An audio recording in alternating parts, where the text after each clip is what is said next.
Hi Michael, good morning. How are you today? I'm fine, thank you, Young. Yeah, today our topic is surfing. As I knew, you have a lot of experiences about how to surf.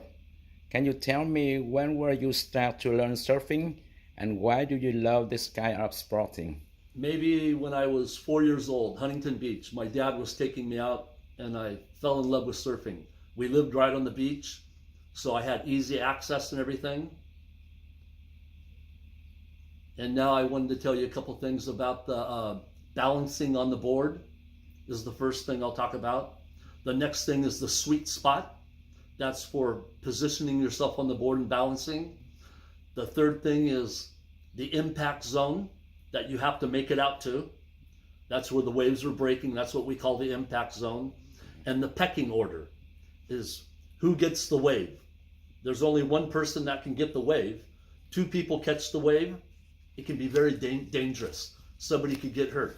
So the first thing I want to talk about is the balancing on the board. When you first start the surfing, you have to find the sweet spot on the board. If you're too far back on the board's kind of going to stick up and you're not going to go nowhere. It's going to be up in the air. You're not going to be able to paddle anywhere. If you scoot up on the board and you're too far up, the nose of the board will dig in. So you have to find that sweet spot so the nose barely sticks up above the water. Usually your chest is up, your body's tight, your legs are together in the back, up a little in an angle. You're part of the board, you're one on the board. It takes hundreds of hours to even learn how to paddle right out into the impact zone. So the impact zone is where the waves are breaking. You have to make it out there, of course. So you have to paddle through the waves. Sometimes the waves are so big, if one breaks in front of you, you have a leash on your board connected to your ankle. I'll have to get off my board, throw my board to the right, and then I pearl under, tuck, and just let the wave roll over me like a washing machine. Grab my leash, pull the board back to me, get on my board and start paddling again. That's if the waves are really, really big. The fourth thing I want to talk about is the pecking order. Once you get out there, if you're going right on the wave, you have to be farthest to the right is the person that will get the wave. Nobody will take off in front of you.